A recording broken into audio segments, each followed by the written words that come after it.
Hey guys, Brian Schoaf here for Bombastic Reviews, and today we're taking a look at the highly anticipated Ultimate Ghostface action figure from NECA Toys. So this isn't styled after any of the movies. It's just kind of, it's supposed to be a catch-all Ghostface, and that's kind of reflected on the box here. Because you don't have the Scream logo, it just says Ghostface, picture of the mask, got a couple shots on the side. These masks are interesting because they don't really seem to be based off of any of the movies, right? So you got the default movie one, you got a bloody face, you got a glow-in-the-dark face, and you got kind of a cracked looking one. It's kind of like they wanted to give you every mask that you see in the Halloween store. Not going to dwell on the box for too long. You got kind of a, pretty typical deluxe window box. Nice product shot. You can have them displayed like that. Just to give you an idea, this is the standard deluxe size box.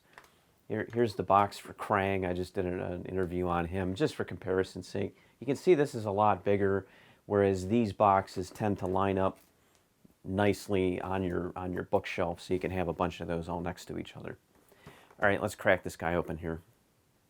All right, well, you knew this was coming. So here's the new NECA Ultimate figure next to the old McFarlane Ghostface. Now, I gotta say, this always bothered me. I mean, yeah, the figure's statuesque, but he does pretty much what you'd want it to do. It's a nice sculpt.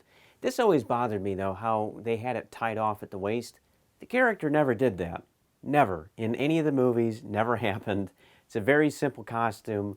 And for as much as they got right, they, kind of blew that. But I think they did it to justify pretty much, one of the only points of articulation on them was to, put in a break at the waist right there. But yeah, typical old early 2000s McFarlane. It's very statuesque. You can bend the arms, but it's like, why bother? Because you pretty much just have the one pose, Pretty, it's a nice sculpt, but it's kind of worthless. So there is no question, absolutely no question, that's the better figure. All right, let's take a quick peek at these accessories here. So you get one extra set of hands, so that's nice. So Ghostface can do some dual wielding. He comes with 3 different knives. First up, you got this kind of, this is more of like a Michael Myers style bread knife. This is his classic buck 120 that he carries around in most of the films. I only know that because I Googled that. I am not a knife connoisseur by any means. Here, look, see? Thanks, Google. This one, I'm not quite sure where this comes from. I don't remember it. I do have the Scream trilogy on Blu-ray, and I've been meaning to go back through there. I don't know, did he use a smaller knife in Part 4? I only saw Part 4 once, and I want to say that's where the scythe comes from. I could be mistaken. Did it come from Part 4? Leave me a comment. Let me know. This is his voice changer, and, that's neat and everything, but we really didn't see this that much in the movie. And all things considered, I think I would have rather them include a cell phone. All right, so then you got the 3 masks. And like I said when I was taking a look at the box, these really aren't based off of any of the movies because, like, he never had a glow-in-the-dark mask in the movie. He never had this cracked mask. It's kind of like they were trying to split the difference between not only the movies, but give you the masks that you see in the Halloween store year after year. Man, glow-in-the-dark masks never work as well as you hope that they do, so let's put that bad boy to the test.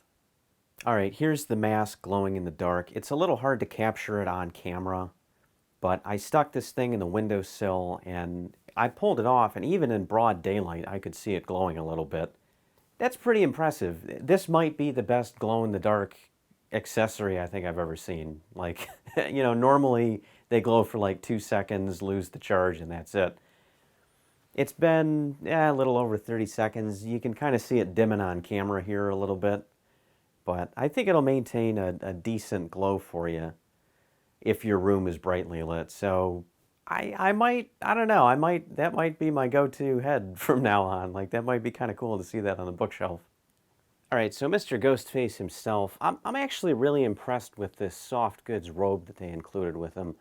I really wasn't sold on the idea of this. I tend to like my figures to have the plastic sculpted look, but I think it's really perfect for a figure like this because it's that same kind of like cheap-ass like Halloween store material.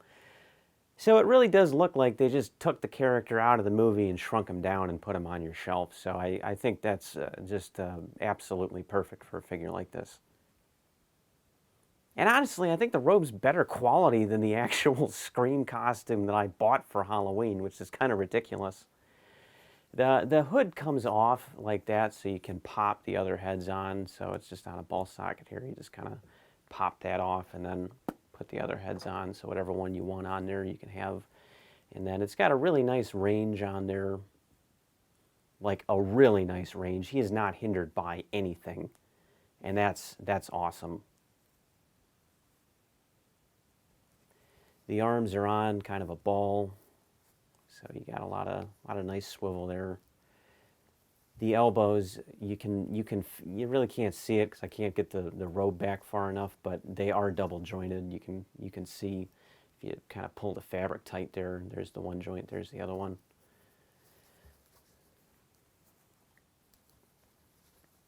His feet, I had to loosen mine up. They were pretty tight, but I mean that's not a bad problem to have. They seem to click. So whatever position you put him in, he's going to tend to lock in there, so that's good. So I don't really foresee this guy doing a lot of shelf diving. The knees are, I think these are single jointed because these are kind of like the Freddy Krueger, Jason Voorhees kind of style joint that they've been doing.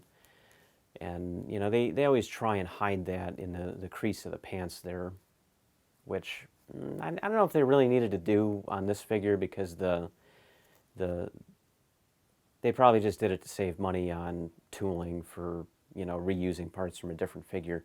I think the boots are original, though. I believe the boots are specific to that movie. That's one thing that the pant sculpt might be the same on most of the Freddy Krueger figures, but they usually really go out of their way to do the homework on the shoes.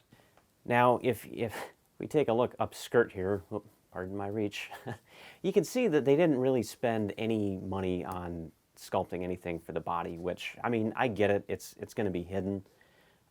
They really could have just put any body style here and you just wouldn't have even known. But there it is. It's just kind of this generic, totally flat sculpt. So you don't have a break at the waist, and that's a little disappointing. But you do have one up here at the chest, so that kind of makes up for that. One thing I do got to call out, though, is when you're manhandling the hood, you don't want to get too crazy with it. And I kind of made that mistake right here because you can see this little wire poking out. So what I found out is that there's a wire going across the back of the head, and there's actually another wire in the front here, and the two of those hold the shape of the hood.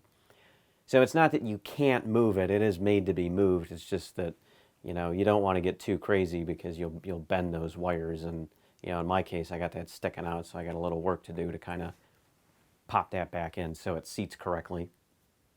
Overall, I got to say, I'm really impressed with this figure. I hate to say it, but I was going to take a pass on him initially. I mean, when I saw that they released him, it's like, oh, that's cool. He'll go good with my Freddy and Jason.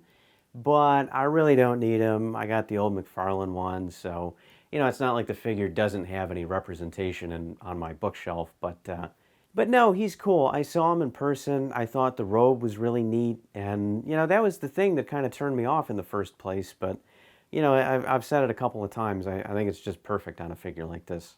Hey, while you're here, why don't you check out a couple of my other horror reviews? I really enjoy having the figures shrunk down and kind of doing some product photography with them.